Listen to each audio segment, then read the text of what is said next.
Savage Dan is a big boy, and I'm probably going to have to edit that out. But I'm not now. You know what? I ain't editing nothing out. Editing out. I'll save that for your IG stories. No comment. Listen, today, press conference. Natasha Jonas versus Mikaela Mayer. Savage, expert opinion. Break that fight down. I think it's a great fight, legacy fight. I think it's an important fight for women's boxing as well as UK versus US. You've got two Olympians, two pioneers, I guess, of the women's game. I don't think it would be anywhere near what it is without them two. I know a lot of people make a lot of, Clarissa Shields and Savannah Marshall at the higher weights, but these two did just as good of a job down at 130 and the lower weights. I know they're up at welterweight now. Who knows? No one knows why they're up here at welterweight, but I think they've done massive things for the sport, and I think this will cement the legacy of the winner. They've both done massive things already, but the winner really gets to sail off into the sunset here. One thing I wanted to ask, and I didn't ask it at the top table, Mikaela's just gone up to this weight, a weight that she said that she's comfortable at, but a weight that Natasha has been fighting at. Now, you understand boxing better than I do.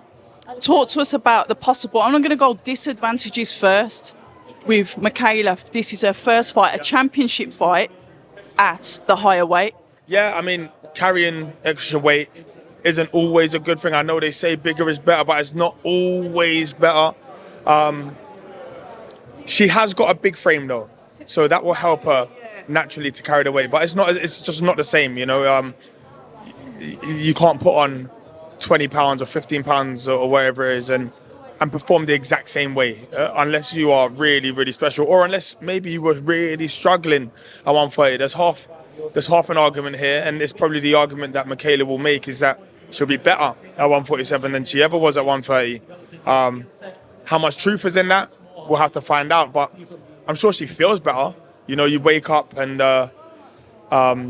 you're not having to really shave off those last few pounds. However, you know what they say, if you can make the weight easy, you probably shouldn't be at the weight. It's a mix, it's a double-edged sword. Who knows? So, but look, I'm glad we get it. In many ways, it's kind of a fair fight because it's only 2020, I think, that Natasha Jonas was herself at 130 as well at super feather. So they're both probably not true welterweight fighters.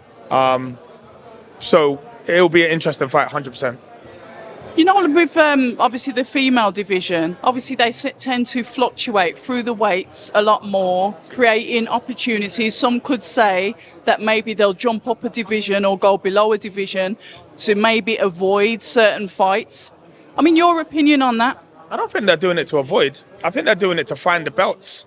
I mean, Tasha jumped up 2 weight divisions for a world title fight.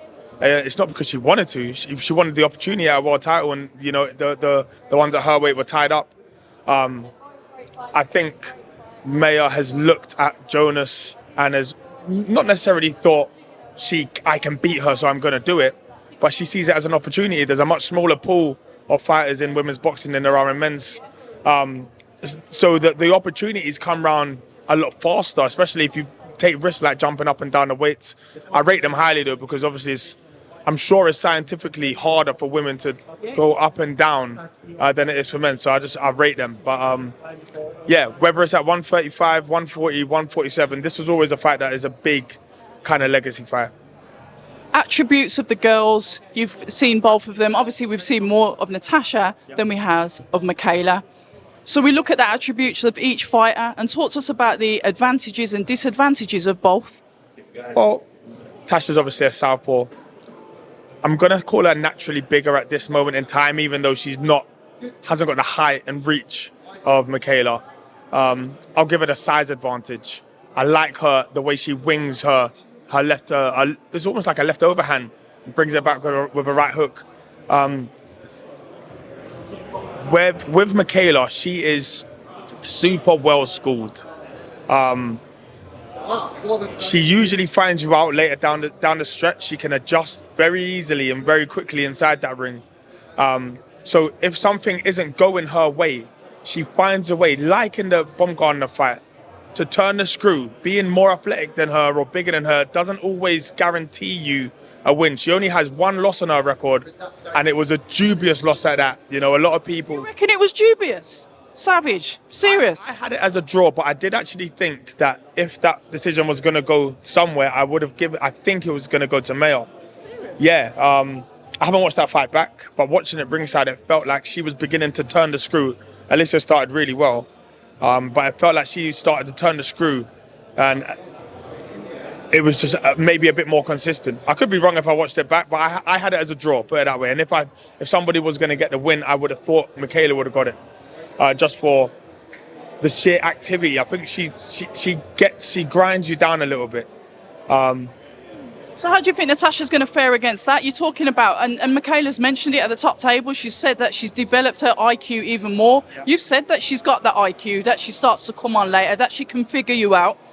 So we talk about Natasha's style. How do you think that's going to go up against Natasha? I think that'll be fine for Tasha, because Tasha naturally, I mean, we've seen her on the back foot a bit, but she naturally does take the front foot and she sticks around. She doesn't really bounce around the ring and go on the back foot. She'll have a look. She'll go off a couple of steps just to have a look, and then she's going to ping you with something anyway. But I think the grinding down Tasha is going to be harder than anyone else who've had to grind down. Whereas someone like a Baumgardner was probably a bit more happy to take the back foot.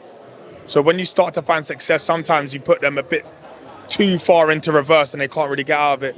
It will be a different fight this time. Southpaw as well means that they're going to have to be very careful, because they're going to be walking onto each other's power shots. I just think we'll see a different fight. I think we'll see a really good fight, though. If you were to choose, or if you were to pick a winner based on the styles that you've seen over the years, who would you pick and why? I would probably pick Natasha. Is that because she's one of your fighters? No. I would say no, it's actually not. I think she has more tricks, and I think she can punch. I think she can punch with. And I think she just might be a little bit too strong. She's sneaky as well, and she's clever, and she knows how to get out of trouble. Not that I've ever seen her in real trouble, but she knows how to navigate fights. You know, even in the fights against Katy Taylor and that, her instincts are A1, and I think that they could see her through this. Tasha's almost, I mean, Katy spoke about a resurrection, but Natasha Jonas, after signing with you guys, has almost had that resurrection herself. We've seen her to maybe, what's going to happen with Tasha?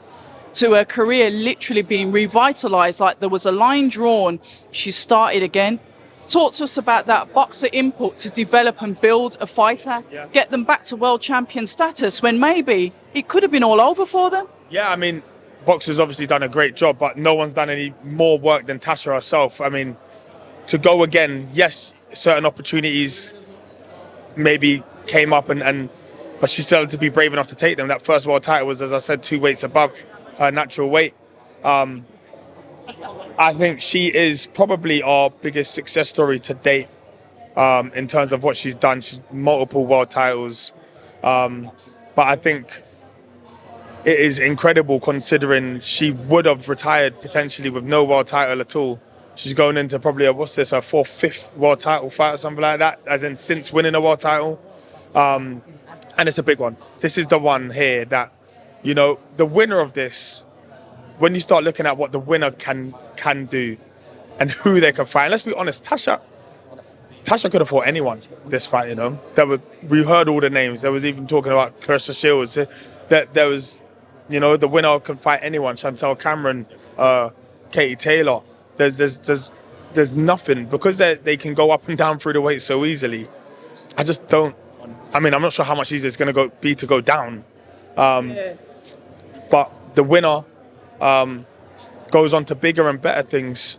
But also because of the smaller pool, the loser just has to kind of climb back up a couple of rungs and they're back in the mix again.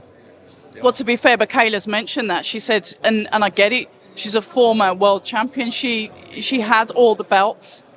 how hard is it? And you can almost compare it to Katy Taylor on the weekend.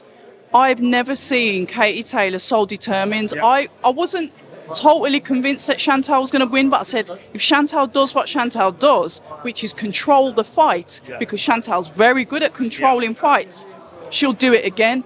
But we saw a really determined, and we're seeing that there. It's like, I want to be the champion again. She has, you can see she's got the bit between her teeth. She means it. She thinks this is, sometimes you need particular fights to get your juices flowing. This is that fight for her. You can see it. She turned out, she means business.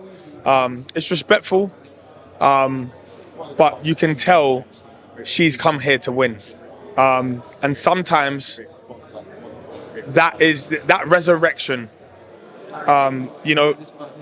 Natasha's had hers, and I'm guessing Mikaela's coming for hers. So, look, I think everyone is in agreement, and regardless of what the result is, everyone's in agreement this is going to be a quality fight. I absolutely, totally agree with you. We're talking about, that is next year, that is January, that's 2024. We've got CBS Masternack to close off the end of the year. We've now had the rescheduled date for Joshua Buatsi, Dan Aziz, a fight that I'm looking forward to. Yeah. I know a lot of people are looking forward to.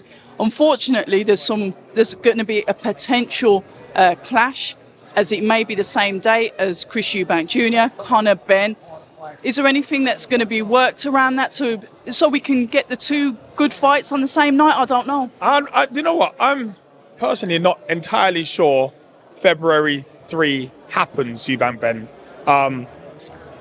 We've decided that we're going February 3rd. We think it's a great day. Obviously, there are things that the board and Conor have to sort out, and I'm sure they'll do whatever it is that they'll go through their due processes. But yeah, we think our plan was actually to go in January, but there was we couldn't do it basically because Dan Aziz. No, it wasn't even the venues. I mean, we want. No, it wasn't even just that. Dan Aziz obviously has the same trainer as Callum Smith, and he's got Beterbiev in January as well. So it wouldn't have been able to work. That's the one that we would have wanted anyway. February 3rd's next, and we'll wait and see what happens with Eubank Benn, which is a top fight. Let's be honest. I just think there's a lot of things that probably have to be I's to dot, T's to cross before that's actually concrete and over the line. And with hopefully, a successful year for Boxer in 2024, I want to ask, is there any possibility, do you think some of your fighters will maybe get involved in the Riad season? It seems to be the flavour of the month. Yeah. Just a question. Yeah, I think it's great. I think it's good for boxing. It's more than anything, it's good for the boxers. It really is. You can see, money makes the world go round. Let's be honest. So yeah, obviously we had Martin Bakoli out there before. This time we actually don't have any fighters on the December 23rd card, but as going into 2024, we hope to open kind of more avenues with Saudi and make it so that a lot of our fighters are on these cards as well. Listen, Savage, always a pleasure. 2024, we've got to look forward. It's got to look bright. Come on, you know what it is. Come on, let's just end the year nice and sharp. CBS Masternack, and then we'll see what 2024 brings. People say I'm toxic, and honestly, I don't care.